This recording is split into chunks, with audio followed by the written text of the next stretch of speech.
What's the hardest thing about writing? Well, it's getting started. Maybe you're having a hard time coming up with a story idea, or you're stuck on where to take your story next. If you want a way into a story or a way through, I have 9 story starters to help you. This free PDF is full of story seeds and prompts to get you going. To download your 9 story starters, go to nancypanuccio.com/start. That's Nancy with an I, Panuccio with 2 C's, nancypanuccio.com/start. Now, many people say that the first person is limited only by what that character sees, hears, experiences, etc. That it gives the reader a limited view of the events that occur in the story. But I'm going to challenge this. Don't get locked into those limitations. First person still has a lot of range. A first person narrator can speculate and imagine, daydream, project, misconstrue, suffer confusion or flawed memory.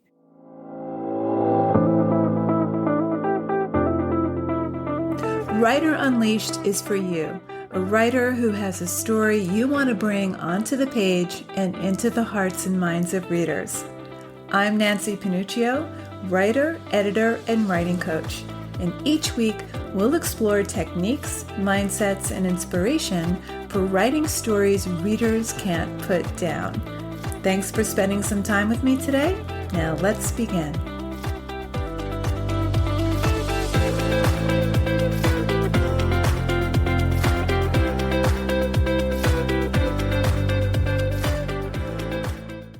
Let's talk about first-person narration. First person is when a character is narrating his or her own story in his or her own language.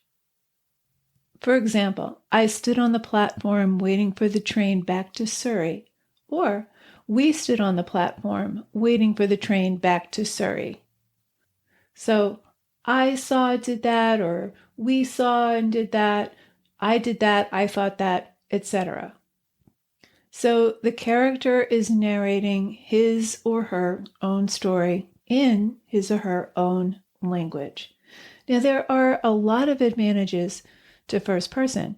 There are also challenges and pitfalls to avoid, and these are where writers often get tripped up.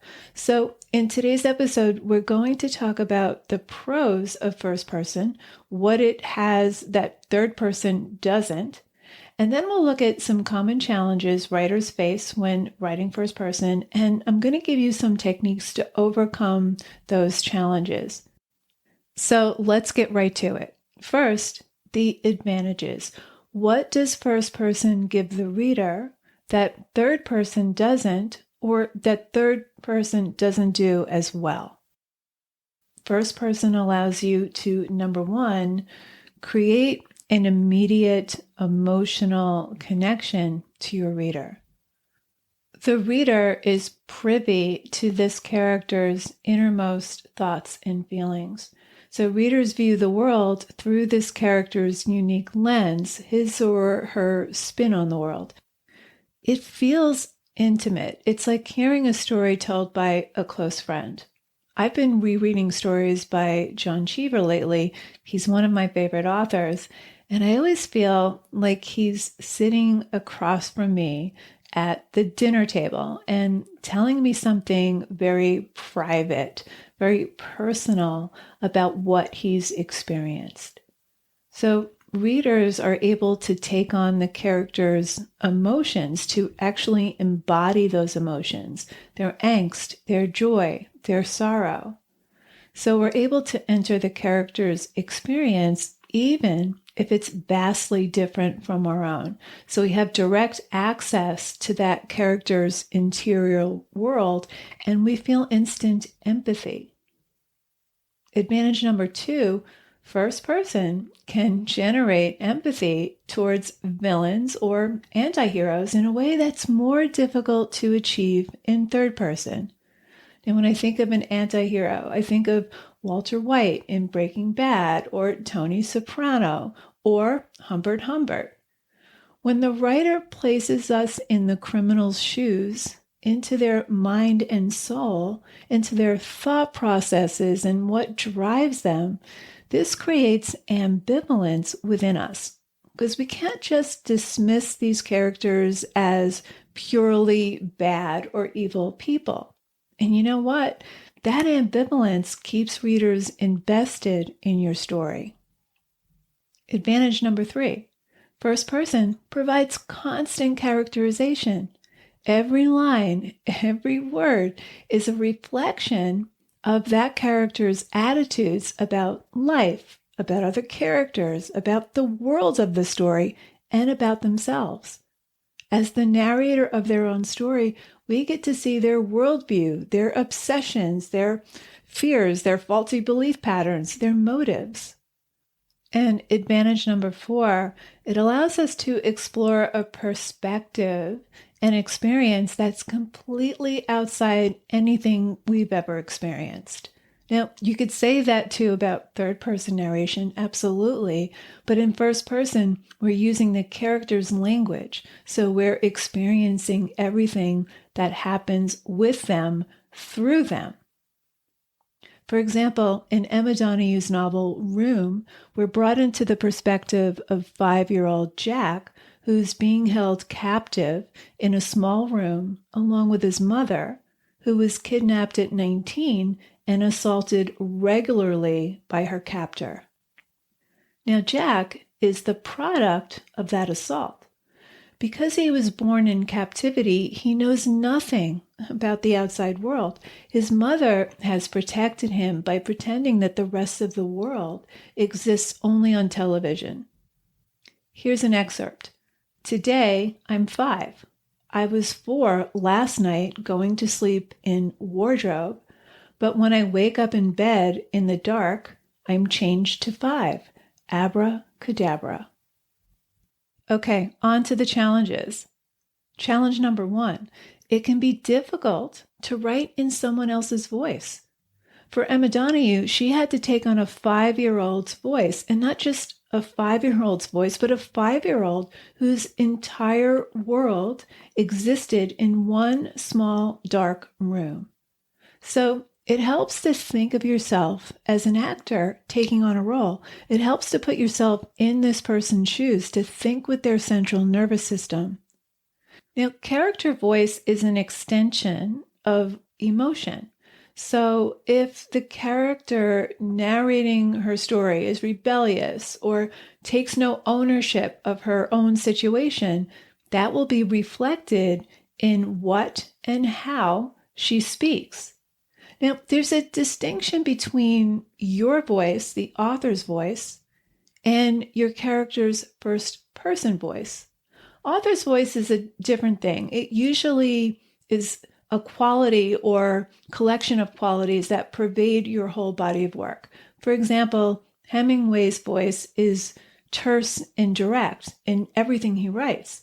Margaret Atwood has a very lush and poetic voice. She uses a lot of imagery, and she'll use a central image and then create patterns with that central image. But character voice refers to word choice and cadence and rhythm and worldview. Your first-person character has his or her own personal lexicon. So do they have an eloquent, expansive vocabulary like Humbert Humbert? An average vocabulary? A limited vocabulary? A basic vocabulary like a 5-year-old? This will key us in on this character's education, age, worldview, and how they communicate. Maybe they have a regional accent that reflects the character's geographic region. Maybe there are colloquialisms they use. For example, where an American might refer to a male as a dude, the British would say bloke. An elevator would be a lift. Gasoline would be petrol.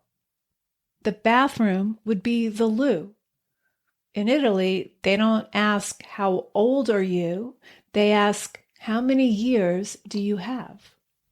So think about where your first person narrator is in the world or what their geographic origin is. How do they respond to conflict? Are they confrontational? Do they take charge? Do they retreat, panic? Do they blame everyone else? How does this character speak? Is he talkative, reserved, or somewhere in between? Is she terse, direct, dreamy, or belligerent? Your character needs to have a captivating and distinctive voice that sounds different from any other first-person narrator. You want to make this character memorable. Okay, on to challenge number 2. Too many sentences begin with I. So it becomes very repetitive. I felt, I saw, I heard, I noticed, I thought, etc. Now this is an easy fix because it's really a mechanical fix. Instead of writing, I heard the wind howl outside my bedroom window, just write, outside, the wind howled. This makes your writing tighter and the scene more immediate. Here's another example. I could smell the Indian food cooking from the restaurant below my apartment, and it made me hungry. So the revised version could read like this. The scent of cumin, ginger, peppercorns, and lentils wafted upstairs through our open windows, and my mouth watered. Just give us what the character sees, smells, hears, touches, or tastes straight up without using I. Now, sometimes you need to write I saw or I heard, especially if it's something unexpected that happens in the story. But once you establish what your character's seeing or hearing, you can just give us the scene. For example, here's an excerpt from Jeanette Wall's memoir, The Glass Castle. One day, Brian and I climbed the hillside to try to find some dry wood while Lori stayed in the house stoking the fire. As Brian and I were shaking the snow off some promising branches, we heard a loud boom from the house. I turned and saw flames leap up inside the windows. We dropped our wood and ran back down the hill. Lori was lurching around the living room, her eyebrows and bangs all singed and the smell of burned hair in the air. Okay, so it's a significant and unexpected event, so she establishes her first impressions with, we heard, and I turned and saw. But as soon as they're inside the house, she just gives us the scene. She just gives us what she sees and smells. Okay, challenge number 3. The perspective is limited to one character's point of view. They're telling their story. This means that the reader can only learn information through the character's direct experiences, observations, and interpretations. But this character can't tell us how another character feels. They don't have access to another character's internal state. So you wouldn't write something like, when I told Ted I was leaving him, he felt devastated. Now, the narrator could give us the details that suggest that devastation. She can give us her thoughts and feelings about what she observes about Ted in that moment. But she can only filter that devastation through her observations and her interpretations.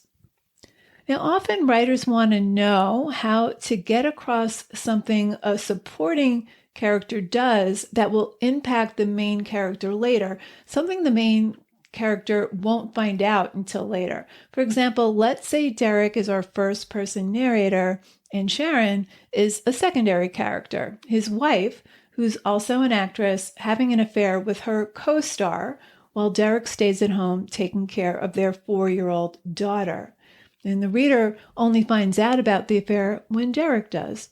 But you can still drop hints. Maybe Derek stops by the set one day and isn't allowed in because it's a closed set, but he hears the love scene in the distance between his wife and her co-star, and it makes him uncomfortable. And maybe afterwards, at the end of the shoot, Sharon is acting normal, or maybe even worrying about how lascivious the scene sounded, or she's overcompensating by being more amorous to her husband. Now, first person can't create the same dramatic irony as third person point of view, where the reader knows something that Derek doesn't yet know, but you can still drop hints. You can make the reader suspect what the first person narrator doesn't yet know or refuses to acknowledge. The most interesting first person narrators are unreliable. So part of the fun for the reader is to intuit things the first person narrator may not even be suspicious of yet. You can also have Derek go back and forth between trusting his wife and being suspicious, and this can create narrative suspense. Now, many people say that the first person is limited only by what that character sees, hears, experiences, etc. That it gives the reader a limited view of the events that occur in the story. But I'm going to challenge this. Don't get locked into those limitations. First person still has a lot of range. A first person narrator can speculate and imagine, daydream, project, misconstrue, suffer confusion or flawed memory. As in real life, they can get other people in their story wrong. I love this quote by Philip Roth. The fact remains that getting people right is not what living is all about. Anyway, it's getting them wrong that is living, getting them wrong and wrong and wrong, and then, on careful reconsideration, getting them wrong again. That's how we know we're alive. We're wrong. So first-person characters can speculate about other characters in their story, but it's more fun when they get those characters wrong.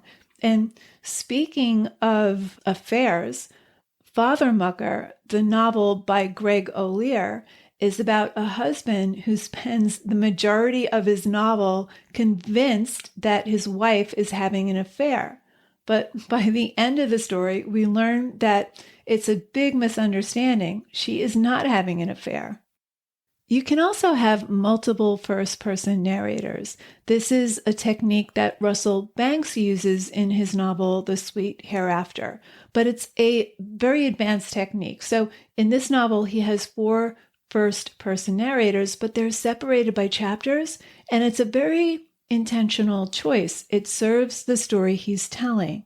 Now, if you choose multiple first-person narrators, you'll still need to know each character intimately and develop a distinctive voice for each.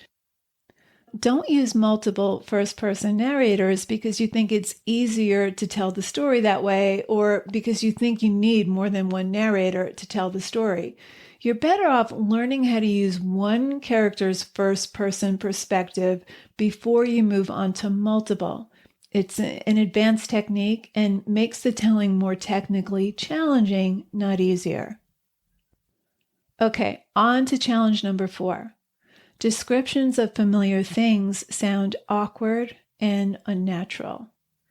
If the narrator is encountering new places or new people or new situations, then it makes sense for them to describe the scene as if they've never seen it before. But let's say your first-person narrator is describing their own appearance or a familiar place. Let's say they're describing a room in their house. Well, it can feel forced and yank the reader out of the story. So let's say a character is examining herself in a full-length mirror.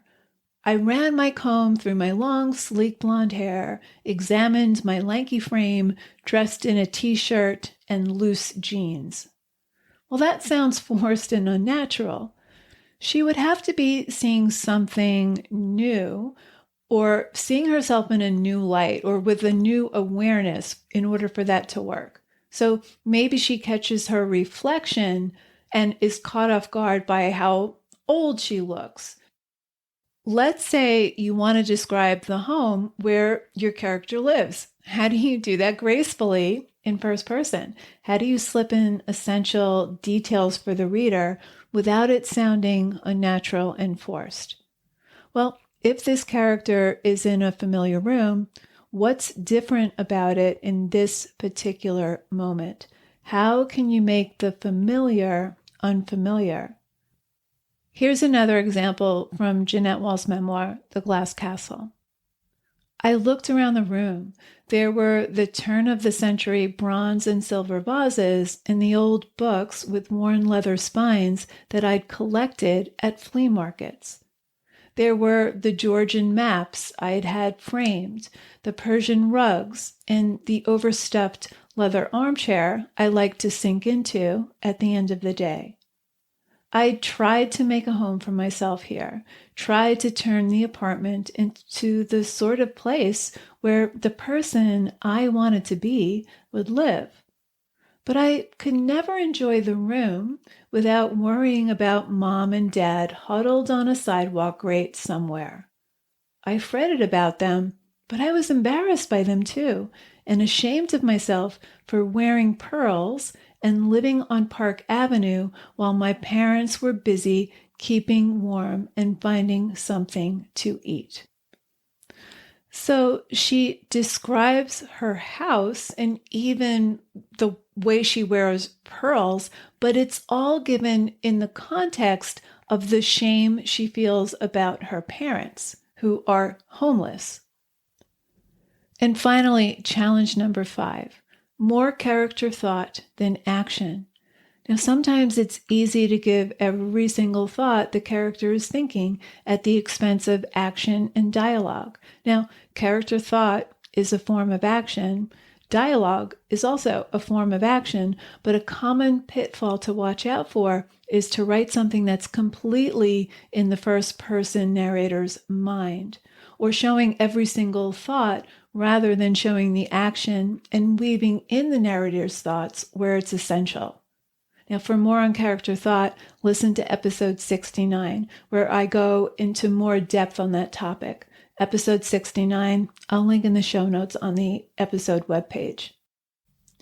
Here's another example from The Glass Castle that balances physical action with character thought. One day that winter, I went to a classmate's house to work on a school project. Carrie Mae Blankenship's father was an administrator at the McDowell County Hospital, and her family lived in a solid brick house on McDowell Street. The living room was decorated in shades of orange and brown, and the plaid pattern on the curtains matched the couch upholstery. On the wall was a framed photo of Carrie Mae's older sister in her high school graduation gown. It was lit with its own tiny lamp, just like in a museum. There was also a small plastic box on the wall near the living room door. A row of tiny numbers ran along the top under a lever. Carrie Mae's father saw me studying the box while she was out of the room. "It's a thermostat," he told me.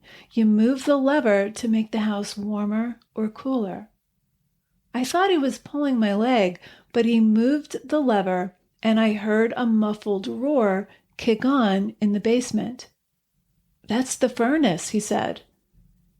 He led me over to a vent in the floor and had me hold my hand above it and feel the warm air wafting upward. I didn't want to say anything to show how impressed I was, but for many nights afterward, I dreamed that we had a thermostat at 83 Little Hobart Street. I dreamed that all we had to do to fill our house with that warm, clean furnace heat was to move a lever. So sometimes first-person narrators can be suffocating because we're in their head all the time, or just too much. We do need their thoughts about what's happening, but we don't want to be inside their head all the time. Okay, let's recap. First person is highly versatile, but it's often perceived as limited, and it's not really as limited as you might think. So we talked about the advantages of first person versus third. When well done, first person is more intimate and creates an instant connection to your reader. It can create deeper empathy, especially with anti-heroes. It creates constant characterization because it's the character's story in his or her own words. And it can plunge the reader into an experience completely outside anything they've ever experienced. For example, 5-year-old Jack in Room, whose whole life thus far has been in one small room.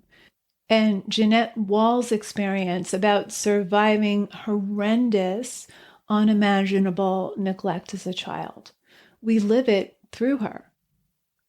Okay, on to the 5 challenges and how to overcome them. Number 1, create a distinct first-person character voice. This refers to word choice and cadence and rhythm, worldview, diction, or any colloquialisms. It's how they handle conflict with other characters.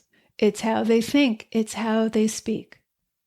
Number 2, minimize the use of I whenever possible. In most cases, you can eliminate I and just go directly to what a character sees, hears, smells, sees, etc. We already know the character is observing and experiencing the action as it unfolds. Number 3, first-person narrators are not as limited by what they see and experience as it's generally said to be. First-person narrators can speculate, imagine, dream, misconstrue, they can have flawed memories, and they can misinterpret events. Number 4, when describing something familiar, household objects, or even their own physical appearance, bring a new awareness to what's familiar. And number 5, don't stay entirely in your first person's head. That can be exhausting for the reader. Try bringing more concrete action into your scenes. We don't want every single thought. It should sound natural and intimate, but it's still highly crafted. So there you have it. Thanks for hanging out with me today. And if you know any writers who need some support in their writing, please share this episode or the Writer Unleashed podcast in general. And if you love what you're listening to, subscribe on your favorite listening platform and please leave me a review. Reading how this podcast impacts your writing truly lights me up and helps me create topics for the show.